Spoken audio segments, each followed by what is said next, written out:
In this video, you'll learn how to fix the Claude Code model overload issue.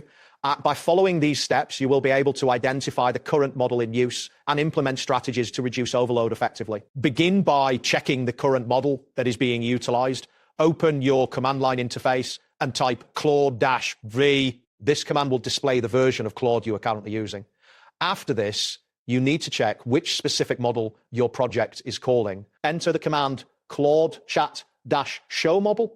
Once you execute this command, it will show the active model, such as Claude 3 or Claude 3 Haiku. Take note of this model, as it will be important for the next steps. Next, if you find that multiple tasks are hitting the model simultaneously, it is crucial to reduce the number of active requests. You can do this by setting a limit on concurrent. Use the command $maxjobs=2 to restrict the number of jobs that can run at the same time.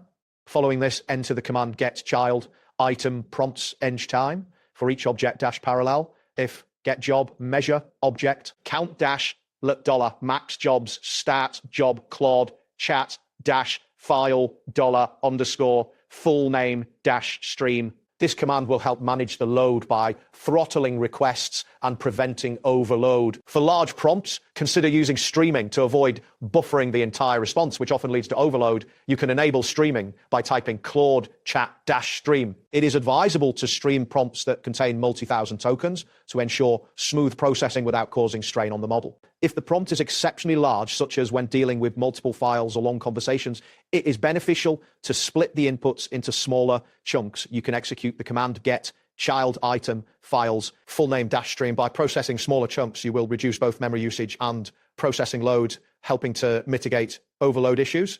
In cases where high-end models are triggering overload, switching to a lower tier model temporarily can be an effective solution. Use the command Claude chat-model Claude 3 Haiku to call a lower tier model. These models typically handle requests more quickly, which can help prevent overload situations. Another important step is to clear the session or context frequently, as accumulated context can contribute to model overload. You can clear the session by entering Claude session clear. Alternatively, if you prefer to manually remove stored sessions, you can use remove item $end epp Claude Code sessions -recurs -. Finally, monitoring the model load in real time is essential.